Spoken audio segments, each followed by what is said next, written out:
მოგესალმებით ყველას. ნინო გამარჯობა. გაგეცნობით, ვინც არ მიცნობს, მე ვარ დიანა ნიკოლაიშვილი, ექიმი ფსიქოთერაპევტი. იმ ცენტრის, რომლის გვერდზეც სტარდება ეს ლაივი, თანადამფუძნებელი და დამაარსებელი. ამავე ცენტრში ვმუშაობ ფსიქოთერაპევტად და ტრენერად. ჩვენ გვაქვს სხვადასხვა სახის საინტერესო პრაქტიკული ტრენინგები, როგორც სპეციალისტებისთვის, ასევე მოყვარულებისთვის, მაგრამ გადავდეთ ცენტრზე საუბარი, გაგეცანით. მე მინდა ვნახო რა ასაკის ბავშვების მშობლები მისმენენ ახლა იმისთვის, რომ ეს თემა მაქსიმალურად ისე შევფუთო, რომ თქვენთვის იყოს პრაქტიკული და ღირებული. მე მესმის, რომ მაგალითად 3 წლის ბავშვის მშობლისთვის და 15-14 წლის მოზარდის მშობლისთვის ერთნაირ ფორმატს ვერ წავიყვან, ამიტომ თუ მეცოდინება, რომ არის სხვადასხვა ასაკობრივი კატეგორიები მაქსიმალურად გავშლი, ხოლო იმ შემთხვევაში თუ ზღაპრების მოსასმენად მოვიდნენ პატარა ბავშვების მშობლები, მაგალითად სკოლამდელი, სულ სხვანაირად დავაწყობ. ამიტომ არ დამზარდეთ, ძალიან გთხოვთ, უბრალოდ ციფრი დამიწერეთ კომენტარში, ჩემთვის ეს იქნება ძალიან ღირებული ინფორმაცია და შევძლებთ თქვენთვის უფრო ღირებული გავხადო ეს ეთერი. მოკლედ, სანამ დავიწყებ უკვე ზღაპრებზე საუბარს, მინდა ერთი მულტფილმი გაგახსენოთ, თუ გაქვთ ნანახი, კრუცების ოჯახი. კრუცების ოჯახში არის მამა, რომელიც არის ძალიან მზრუნველი მამა, იცავს ოჯახს სხვადასხვა საშიშროებისგან და ყოველ საღამოს ოჯახს უყვება სხვადასხვა ზღაპარს. თუ გახსოვთ, რითი მთავრდება კრუცების ოჯახში ყველა ზღაპარი. კრუცების ოჯახში ყველა ზღაპარი მთავრდება ფრაზით სიახლე აღმოაჩინეს, დაინტერესდნენ და მოკვდნენ. ამ ზღაპრებით მამა კრუცი საკუთარ ოჯახს და განსაკუთრებით ბავშვებს ამზადებს იმისთვის, რომ ნებისმიერი სიახლე სიკვდილით შეიძლება დასრულდეს, თითქოს და ამით აღზრდის გარკვეულ ელემენტს იყენებს, ხო? და ნამდვილად ეგრეა, ზღაპრებს უძველესი დროიდან, პრეისტორიული დროიდან, როგორც კი მეტყველება და ბავშვებთან ურთიერთობა შეიქმნა, იმ დროიდან ზღაპრებს და ლეგენდებს, თქმულებებს იყენებდნენ იმისთვის, რომ სხვადასხვა ინფორმაცია მეტაფორულად, შეფუთულად მიეწოდებინათ საზოგადოებისთვის და ამასთან ერთად ბავშვებისთვის გაუგებარი მოვლენები, მათთვის გაუგებარი გარკვეული ფაქტები მიეწოდებინათ სწორად და თუ დააკვირდებით ხალხურ ზღაპრებს, ძალიან საშიში ზღაპრებია, იქ ვიღაცას თავს საჭამენ, ვიღაცას კლავენ, ვიღაცას ფატრავენ, ანუ რაღაც საშინელებები ხდება ღმერთო ჩემო და ნუ თუ ეს ზღაპრები რაღაცა კარგის აღზრდას ემსახურება, ნუ თუ მართლა უნდა უკითხავდეთ ბავშვებს ზღაპრებს, სადაც არის აი ესეთი ნეგატიური, ესეთი ტრაგიკული შინაარსები. ბავშვისთვის ბევრად უფრო მარტივია სამყაროს აღქმა ზღაპრის მეშვეობით, ვიდრე ზრდასრულისთვის. ზრდასრული აი ამ თქმულებას პირდაპირ ფილმის სახით გაათამაშებს და თუ თქვენ აი ესეთ ზრდასრულ ასაკში, ზრდასრულის პოზიციიდან წაიკითხავთ ძალიან ბევრ ზღაპარს, ესეთ ჰორორს შექმნით, ესეთ საშინელებათა ჟანრის ფილმს შექმნით თქვენს გონებაში, რომ ალბათ არ ვიცი, ჰიჩჰოკს შეშურდება ეს რა მაგარი შინაარსი მოგიფიქრებიათ. შესაბამისად, ცადეთ იგივე ზღაპარი ბავშვის პოზიციიდან წაიკითხოთ. ბავშვის ფსიქიკა იმდენად ისეთია დრეკადი, რომ ამ შინაარსებს თავისებურად ათამაშებს და ფუთავს ამ ყველაფერს ისე, რომ ბავშვისთვის აკეთებს ერთგვარ აცრას ზრდასრული ცხოვრებისთვის. წარმოიდგინეთ, რომ იმისთვის, რომ ადამიანი არ დაავადდეს მაგალითად დიფტერიით, მას ბავშვობაში დიფტერიის ბაქტერია დასუსტებული უნდა შეუყვანო ორგანიზმში. თან რამდენჯერმე და თუ კი ეს ორგანიზმში მოხვდება ეს დიფტერიის ბაქტერია გამომწვევი, მისი ორგანიზმი გამოიმუშავებს რეზისტენტობას და ვინცობა მე მოხდება დიფტერიის აფეთქება, ეს ადამიანი იქნება დაცული. რატომ? იმიტომ რომ აცრილია. ზუსტად ასე ბავშვის ფსიქიკის აცრა ხდება აი ამ საშინელი შინაარსებით, როდესაც მოდის გუდიანი, როდესაც დევია, როდესაც რაღაცა ბოროტი ხდება, ბავშვის ფსიქიკა იღებს ინფორმაციას, რომ კი რაღაცა ბოროტება ხდება და ასევე იღებს ინფორმაციას არც ერთ ზღაპარში, თითქმის არც ერთ ზღაპარში და ალბათ თქვენს გაგახსენდებათ, არის ზღაპრები, რომელიც აბსოლუტურად უაზრო ბოროტად მთავრდება და თუ გახსოვთ, დაწერეთ, ნახოთ საერთო სია თუ გამოგვივა ამ ყველაფრის. არის ზღაპრები, სადაც ნამდვილად ზედმეტი ბოროტებაა, ესე რომ თქვა და აქ უკვე მშობელზე, პედაგოგზე, აი ვხედავ რომ სოფიო არის პედაგოგი. კი ბატონო, ძალიან კარგი, არ მომწონს ქართული ზღაპრები. კი ბატონო, დამთრგუნველია ქეთი, ზუსტად ამას ვამბობ, რომ ეს ზღაპრები დამთრგუნველია ზრდასრულებისთვის, მაგრამ ჩვენ გვაქვს უნარი სხვადასხვა ინფორმაცია მივაწოდოთ ჩვენ შვილებს, ჩვენი შვილების აღზრდა დიდწილად ჩვენზეა დამოკიდებული მშობლებზე და პედაგოგებზე. შესაბამისად, ჩვენი აღზრდის შედეგად ვქნით გარკვეულ კარკასს. და ეს კარკასი შეუძლებელია იყოს მხოლოდ ფაფუკი და რბილი. აი ამ კარკასში უნდა არსებობდეს რაღაცა ნეგატიურიც.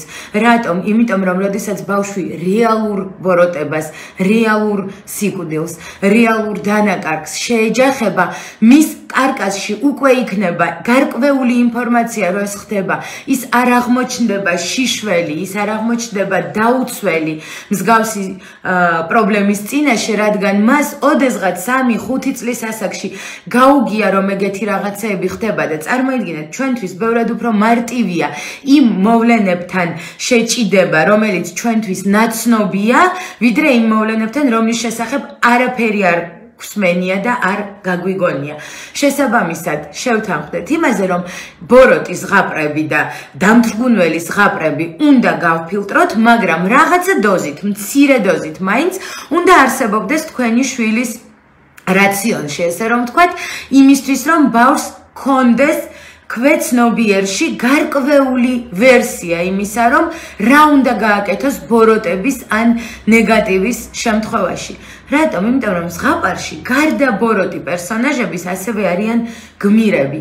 არიან პერსონაჟები, რომლებიც არიან ძლიერები, თამამები, მამაცები, რომლებიც წინააღმდეგობას უწევენ იმ ნეგატიურ რეალობას, რომლებიც გარკვეულ კეთილ საქმეებს ჩადიან და ამ საქმეების სანაცვლოდ იღებენ განმტკიცებას. შესაბამისად, ნახეთ თქვენ გარდა იმ დამთრგუნველი შინაარსის და ბოროტი ინფორმაციის, რომელსაც აწვდით ბავშვს, ასევე აწვდით გარკვეულ სტრატეგიას და აი ამ სტრატეგიას იუნგმა არქეტიპი უწოდა, არქეტიპული სტრატეგია. და რა თქმა უნდა, ყველა ადამიანს აქვს სურვილი იყოს დადებითი პერსონაჟი ზღაპრის.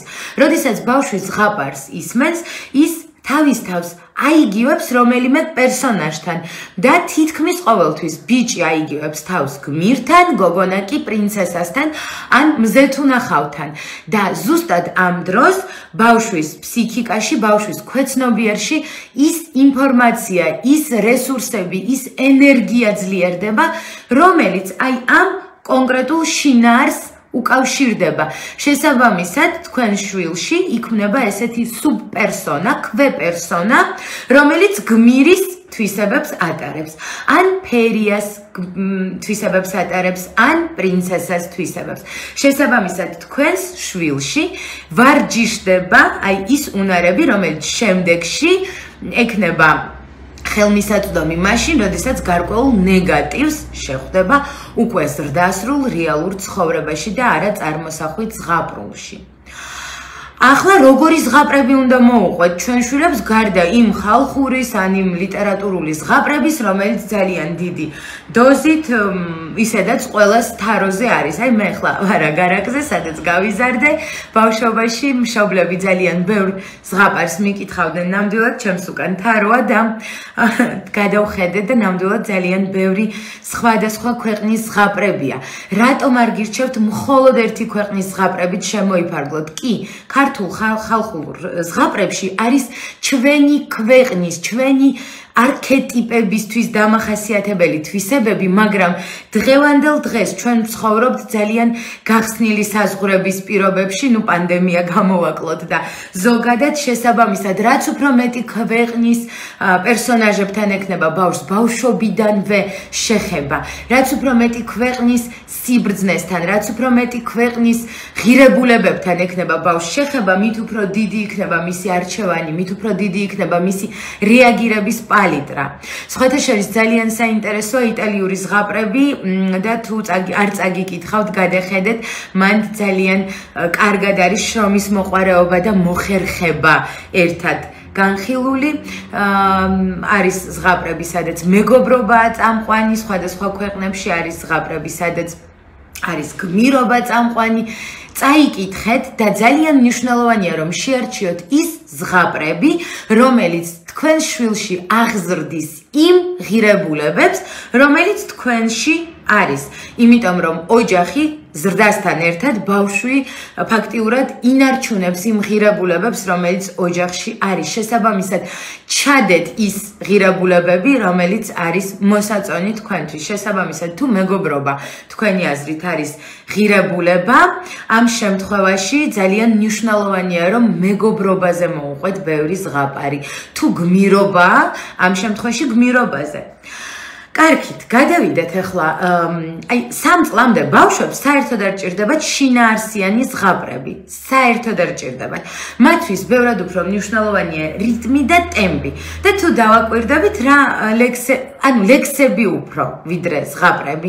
ხო, ეს ფისუნია კატა, მაგიდაზე ახდა და ხო, გარკვეული რიტმი, რომელიც ბავშვს ბევრად უფრო მოსწონს და ეკომფორტულება, რომელიც ეხმარება მის გარკვეულ თვისებების ჩამოყალიბებაში და მხოლოდ გარკვეული პერიოდის მერე, ანუ 3 წლის მერე მნიშვნელოვანია თანდათან ზღაპრების შემოყვანა.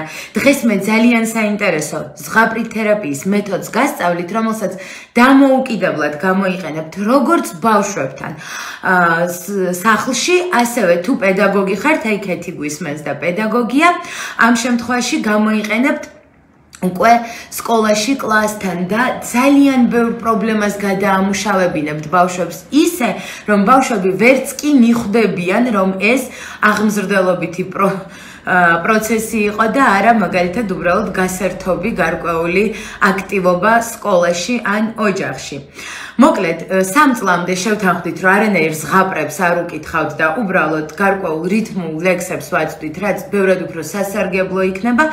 3 წლიდან უნდა შემოვიღოთ ძალიან მოკლე ზღაპრები, სადაც რა თქმა უნდა არ უნდა იყოს ტრაგიკული შინაარსები. 3 წლის ბავშვის ფსიქიკა ჯერ არ არის მზად იმისთვის, რომ აღიქვას ტრაგიზმი, არ არის მზად იმისთვის, რომ გააცალკევოს საკუთარი თავი იმ პერსონაჟისგან ან შერწყას, ამიტომ მოყევით პოზიტიური, რესურსული ზღაპრები. რა არის რესურსი? ის, რაც მე ავიღე და ჩემში გავაღვიძე რაღაცა სასარგებლო. ხო? ანუ ბავშვს არ ვაძლევთ წამალს 3 წლიდან 5 წლამდე, ვაძლევთ ვიტამინს, რომელიც გააძლიერებს ბავშვის ფსიქიკას და ქვეცნობიერს და არა მაგალითად რაღაც დოზით შეიძლება შეარყევს. 5 წლიდან უკვე შეგიძლიათ სხვადასხვა შინაარსის ზღაპრები დაუმატოთ. 5 წლამდე უყვებით მხოლოდ ზღაპრებს, სადაც ყველაფერი პოზიტიურია, სადაც არის მეგობრობა, სითბო, სიყვარული, ანუ პირველი საძირკველი უნდა იყოს მყარი და მშვიდი. მე ვხედავ, რომ კითხვები მოდის და მე აუცილებლად მოვიტოვებ თქვენ კითხვებზე პასუხისთვის დროს, უბრალოდ ჯერ მივყვები გარკვეულ სტრუქტურას, რომელიც წარმოვიდგინე, ესე რომ ვთქვათ, სანამ ლაივს ჩავრთავდი და აუცილებლად გვექნება აი ამ კითხვებზე პასუხის მომენტიც უკვე ბოლოს ეთერის. რა ზღაპრები უნდა მოუყვეთ ბავშვებს, რომლებსაც აქვთ კარგი დადებითი ქცევა და ჩვენ გვაქვს სურვილი განვამტკიცოთ ეს დადებითი ქცევა. ძალიან ხშირად მშობლები უყვებიან ბავშვებს მათზე ზღაპრებს. ნუ მაგალითად, ლიზის უყვებიან ზღაპარს პრინცესა ლიზიზე. ან გიოს უყვებიან ზღაპარს მეკობრე გიოზე. ანუ პირდაპირ ასოცირებას უკეთებენ ბავშვს იმ პერსონაჟთან და ხშირად ბავშვი ამბობს ჩემზე ყვები, ხო? აი, როდესაც თქვენ გაქვთ სურვილი განამტკიცოთ ბავშვის დადებითი ქცევა, აგრძნობინოთ ბავშვს, რომ თქვენ ხედავთ მის დადებით თვისებას, აგრძნობინოთ ბავშვს, რომ ის ძალიან დადებითია, ძალიან მოსაწონია, ის ყველაფერი რასაც აკეთებს, ძალიან მოგწონთ თქვენ. ამ შემთხვევაში მოუყევით ლიზის ზღაპარი ლიზიზე. მოუყევით გიოს ზღაპარი გიოზე. შესაბამისად, აკეთებთ გამიჯნვას. ამ დროს ბავშვი აბსოლუტურად მზად არის მიიღოს და შეივსოს საკუთარი გული, საკუთარი ეგო, საკუთარი ფსიქიკა იმ დადებითი გზავნილით, რომელსაც მშობელი უგზავნის ბავშვს, როდესაც უყვება პრინცესა ლიზის ზღაპარს პრინცესა ლიზიზე, რომელიც იყო ძალიან კეთილი, ბებოს აჩუქა კამფეტი და ასე შემდეგ, ხომ? მაგრამ არის შემთხვევები, როდესაც ბავშვს ნეგატიური ქცევა აქვს. ახლა ყველა ბავშვია და შეუძლებელია ბავშვს 24 საათი მოსაწონად კონდეს ქცევა. პირიქით, თუ ბავშვი იქცევა მუდმივად, კარგად ეს იმას მიუთითებს, რომ ბავშვი ადაპტირდა გარკვეულ გარემოსთან და არ ვითარდება. ბავშვის ცელქობა, ბავშვის გარკვეული ნეგატიური გამოვლინებები თქვენთვის არაკომფორტული გამოვლინებები ზოგ შემთხვევაში ცელქობის სახით მიუთითებს იმას, რომ თქვენი შვილი ვითარდება სწორად, მაგრამ ეს არანაირად არ ნიშნავს იმას, რომ თქვენ უნდა დახუჭოთ ამაზე თვალი, იქცეოდეს ცუდად, სამაგიეროდ ვითარდება. არა, გადასარევია, რომ თქვენი შვილი ვითარდება, მაგრამ თქვენ როგორც მშობელს, პედაგოგს ან აღმზრდელს, რა თქმა უნდა, გაქვთ თქვენი როლი და თქვენ ამ შემთხვევაში უნდა მიაწოდოთ ბავშვს ინფორმაცია სასურველი ქცევის შესახებ.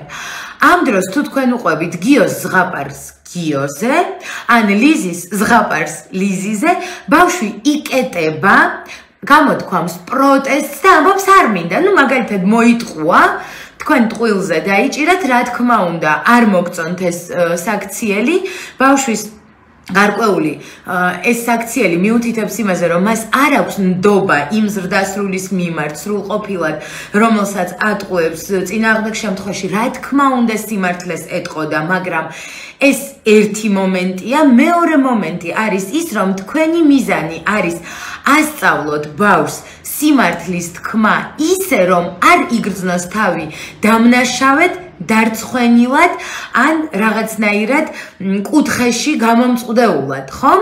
რადგან თუ კი ეს იგრძნო ბავშვმა, ესე იგი თქვენ უკვე დამარცხდით, როგორც ზრდასრული, როგორც მშობელი და ძალიან ხშირად, როდესაც ჩვენთან მოდიან კაბინეტში უკვე ზრდასრული ადამიანები, უკვე წარმატებული გარკვეულ სფეროში მოდიან და ვიწყებთ მუშაობას, გავდივართ აი იმ უბედურ შინაგან ბავშვზე, რომელიც იტყუებოდა, იმიტომ რომ მოფერება უნდა და მაგალითად მშობლის წახალისება და შექება და სამაგიეროდ იღებდა დასჯას, რადგან მშობელი რა თქმა უნდა ბევრად უფრო ჭკვიანი და გამოცდილია ვიდრე ბავშვი და აუცილებლად გამოიჭერს ბავშვს ტყუილზე, მაგრამ რას გააკეთებს აი ამ გამოჭერის შემდეგ და არ ცხენს დასჯის თუ ასწავლის, როგორ უნდა თქვას, უსაფრთხოდ სიმართლე. აჩვენებს ბავშვს, რომ მისი ნდობა არის უსაფრთხო. აი ზუსტად ამაზე არის დამოკიდებული მშობლის როლი. ამაზე არის აწყობილი მშობლის როლი და ზღაპრების მეშვეობით თქვენ ამას ძალიან უმტკივნეულოდ შეძლებთ. აი ნახეთ რა შეგიძლიათ გააკეთოთ.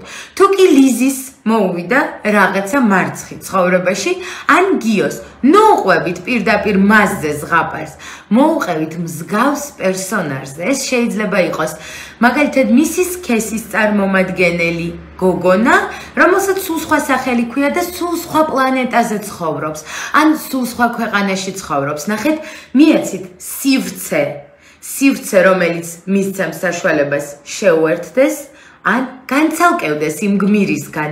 უსაფრთხო სივრცე, რომელიც მის საზღვრებს არ დააზიანებს. ამით თქვენ ბევრად უფრო მეც მიაღწევთ, ვიდრე თუ ეტყვით, მე შენ დაგიჭირე, ნახე, ვინც იტყუება, ის არ ვიცი. მაგალითად, იმას ენა ეზრდება და მერე ჩლიფინებს, ან ცხვირი ეზრდება, ხო? არა. და ნახეთ, უყვებით ზღაპარს ვიღაც პერსონაჟზე, რომელიც ძალიან გავს სხვადასხვა თვისებით, მაგრამ ის არ არის.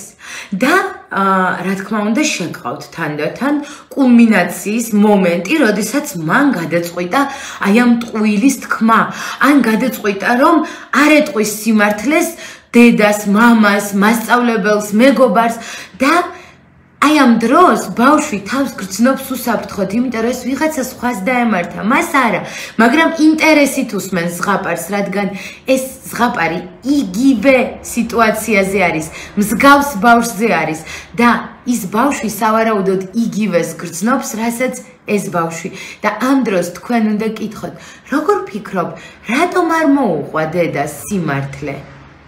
კითხეთ ძალიან თბილი, მეგობრული, მეზღაპრის ტონით, ნუ ეკითხებით აღმზრდელის მკაცრი, მომთხოვნი ტონით და ბავშვი აუცილებლად გეტყვით იმ მიზეზს, რა მიზეზითაც თქვენ გიმალავთ სიმართლეს. სამწუხაროდ, ჩვენ ზრდასრულებს ხშირად არ შეგვიძლია ბოლომდე ჩავწვდეთ ბავშვის ფსიქიკას, იმიტომ რომ ბავშვის ფსიქიკა ძალიან საინტერესოდ ვითარდება. 5 წლამდე საერთოდ არ არის ლოგიკა. ლოგიკას მოკლებულია და ჩვენ ხშირად ვითხოვთ ბავშვისგან ლოგიკას. ნუ რა შუაშია ეს, ამიხსენი ხა, გაფშენ ტვინი? ეკითხება 4 წლის გოგონას დედა, როდესაც ის რაღაც სისულელეს ზრდასრულის აზრით აკეთებს. ამ დროს ბავშვის ლოგიკა ვითარდება 5 წლიდან. 5 წლამდე ბავშვს არ მოეთხოვება ლოგიკური აზროვნება, ის წარმოსახვითია და ყველაფერს, რასაც ეუბნებით, პირდაპირ ჩადის მის ქვეცნობიერში. იმისთვის, რომ ადამიანის ქვეცნობიერში შინაარსი შევიყვანოთ, ესე რომ თქვა, ზრდასრულ ადამიანს გულისხმობ, ჩვენ გვჭირდება ჰიპნოტური ტექნიკები, რომელიც ადამიანის ლოგიკას გარკვეულწილად შეამცირებს, დააქვეითებს, მოადუნებს და მხოლოდ ამის შემდეგ შეგვყავს ჰიპნოტური ინდუქცია. ბავშვი კი 5 წლამდე მუდმივ ჰიპნოზშია. ნებისმიერი ფრაზა, რომელიც ესმის, ნებისმიერი სიტყვა, რომელსაც თქვენ აწვდით, პირდაპირ მის ქვეცნობიერში იწერება და ქმნის ბაზისს, რომელზეც იქნება აწყობილი მისი ბედნიერი ან უბედური ცხოვრება, წარმატებული ან წარუმატებელი ცხოვრება. ბავშვი, რომელსაც უკრძალავენ იყოს მკვლევარი, იყოს ჩართული, რაღაცას შლიდეს, რაღაც თოჯინა გაჭრა, იმიტომ რომ აინტერესებდა შიგნით რა იყო. აი ამ დროს ბავშვს აი იმ კრეატიულობას, იმ წარმოსახვას უხშობენ, რომელიც შემდგომში ძალიან სასარგებლო იქნება, მაშინ, როდესაც მას მოეთხოვება კრეატიულობა.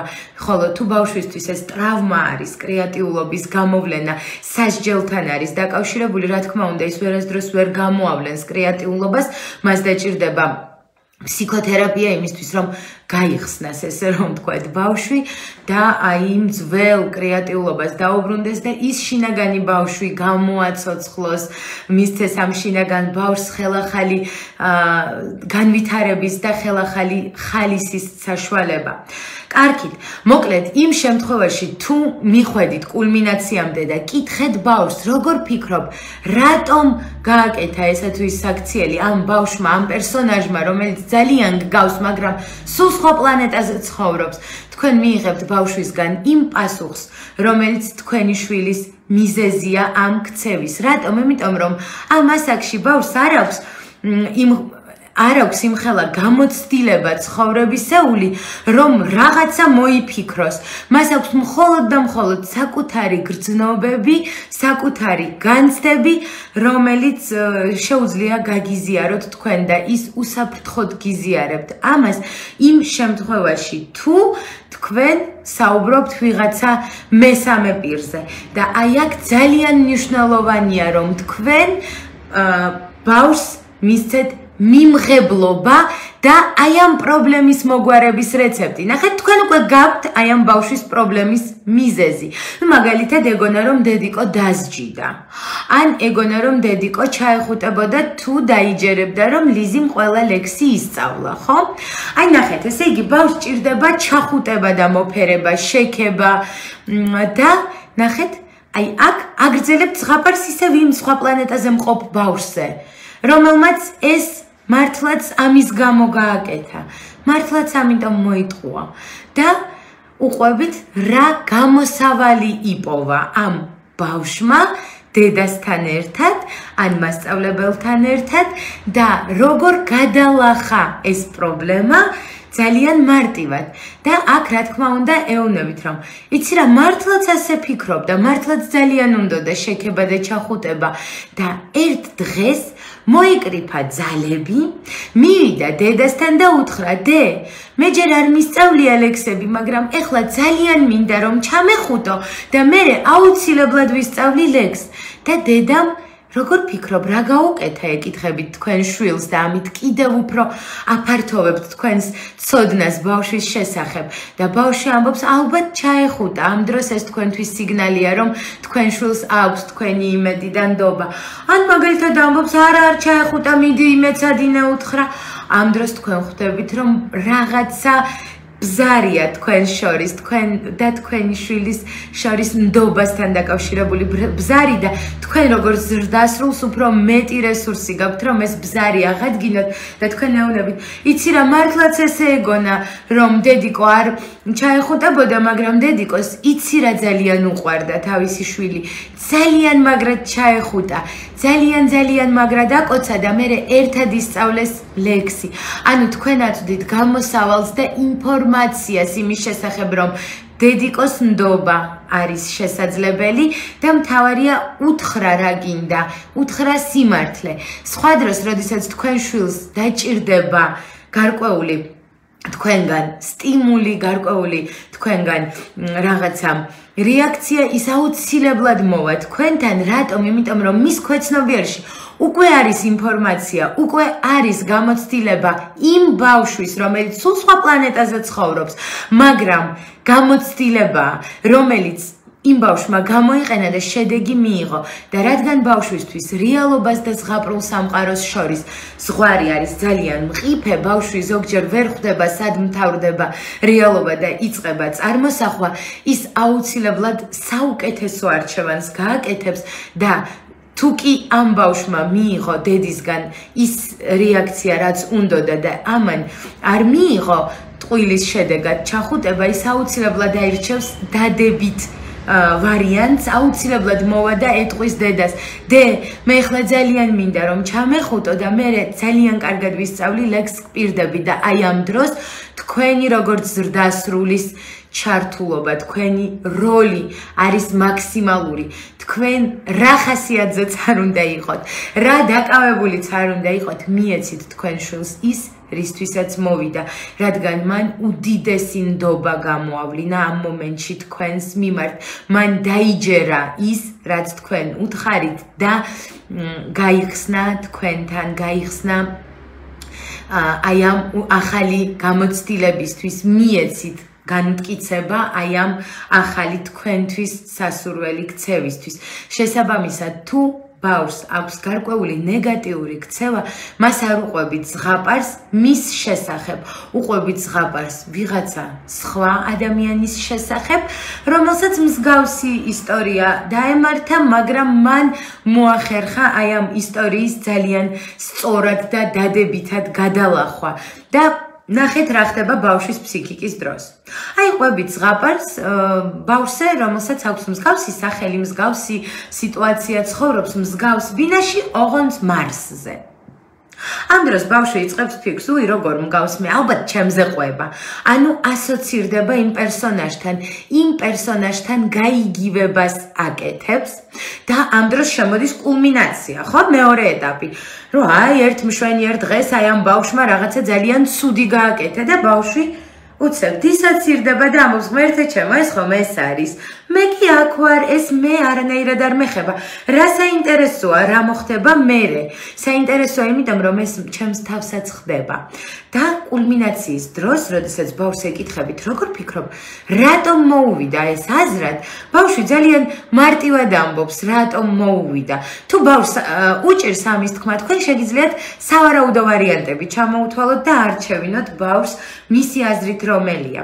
და შემდეგ თქვენ აგრძელებთ გარკვეული გამოსავლით და აქ ბავშვი ინტერესი მატულობს, დისტანცია კლებულობს და როდესაც ეს პერსონაჟი, რომელიც აი ასე ძალიან გავდა თავიდანვე, უცებ იღებს დადებით შედეგს, ბავშვი ქვეცნობიერად უერთდება კვლავ ამ პერსონაჟს, აიგივებს თავს კვლავ მასთან და ამბობს, თუ ამან მოაგვარა ეს ასე მარტივად, ესე იგი ეს პრობლემა ასეთი პრობლემაც არ ყოფილა და ამ პრობლემის მოგვარება ამ გზით შეიძლება და აუცილებლად მე ამაზე 100%-იან გარანტიას გაძლევ. თუ კი თქვენ ყველა ნაბიჯს სწორად გაივლით, თქვენი შვილი უახლოეს მომავალში, როგორც კი მსგავსი სიტუაციის წინაშე დადგება, აუცილებლად გაიმეორებს მოწოდებულ სტრატეგიას. თქვენ ასევე შეგიძლიათ გამოსავალი არც კი მიაწოდოთ, უბრალოდ მოუყვეთ, როგორ განვითარდა შემდეგ მოვლენები, რომ მისცეთ ინფორმაცია, რა შეიძლება მოყვეს. მაგალითად, გადიოდა ბავშვი გარეთ მარტო, არ აფრთხილებდა დედას. და ერთ მშვენიერ დღეს, მოკლედ რაღაცა შეემთხვა, გააჩერა პატრულის მანქანამ, წაიყვანა განყოფილებაში, შემდეგ გამოიძახეს მშობელი იყო ძალიან შეწუხებული და მშობელს გარკვეული საყვედური გამოუთქვეს ან დააჯარიმეს. ამით თქვენ ბავშვს აწვდით ინფორმაციას, რა შედეგი შეიძლება მოყვეს გარკვეულ ქცევას, ოღონდ კვლავ და კვლავ უსაფრთხო გზით. ის კი არა, რომ აი გახვალ მარტო და პატრული გაგაჩერებს და მერე ჩვენ და არა, ძალიან საინტერესო სახალისო ისტორიის გზით. შესაბამისად, ამით თქვენ დაეხმარებით თქვენ შვილს გაიფართოვოს ცოდნა და რუკა გარკვეული მოვლენების შესახებ, ოღონდ მისთვის უსაფრთხოდ. მას ექნება ძალიან ბევრი ცოდნა, ძალიან ბევრი ინფორმაცია ამ ყველაფრის შესახებ, ისე რომ მას არ ექნება არც დანაშაულის განცდა და არც სხვა პრობლემები, რომელიც შეიძლება იყოს თანდართული. მე ახლა გადავხედავ კითხვებს და მინდა კიდევ ძალიან საინტერესო თემას შევეხო, როგორიც არის ბავშვის Так, კეთი კითხულობს, ძალიან ცუდად ჩანს ეკრანზე რატომღაც. რომელ ზღაპრებს გვირჩევდით, რომ წაუკითხოთ 8 წლის ბიჭს და 6 წლის გოგოს, რომ იყოს საინტერესოც და მოტივატორიც. კეთი, უამრავი ზღაპრები არსებობს, მე გითხარით თავიდანვე, რომ გადახედეთ სხვადასხვა ქვეყნის ზღაპრებს, თანამედროვე ზღაპრებსაც გადახედეთ. მთავარი გზავნილი ზღაპრის თქვენი შვილისთვის უნდა იყოს ის ღირებულებები, იმ ღირებულებებზე დაფუძნებული, რომელიც თქვენი ოჯახისთვის არის მოსაწონი. მაგალითად, თუ ოჯახისთვის ღირებულია რელიგიურობა, ამ შემთხვევაში შეარჩიეთ ის ზღაპრები, სადაც რელიგიური შინაარსები არის. თუ თქვენს ოჯახში, მაგალითად, ჯარისკაცების ოჯახია, გმირობა, ამ შემთხვევაში გმირებზე და რაინდებზე. თუ თქვენს ოჯახში არის ღირებული წარმატება, წინსვლა, მაშინ წარმატებაზე და წინსვლაზე. თუ არის რაღაცა სხვა ღირებული შეარჩიეთ რაღაცა სხვა.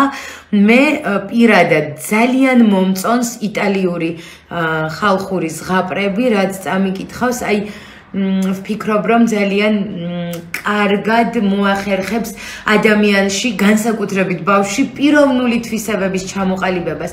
სხვათა შორის 8 წლის ბავშვი უკვე საკმარისად ზრდასრულია იმისთვის, რომ შემდეგ იმსჯელოთ მასთან ერთად, აი ამ გმირს რაც შეემთხვა ზღაპარში, მისი აზრით რატომ შეემთხვა, შედეგებზე, მიზეზებზე ამ ყველაფრის დაეხმარეთ, აი ეს მსჯელობის უნარი აამუშაოს, რომელიც აქვს.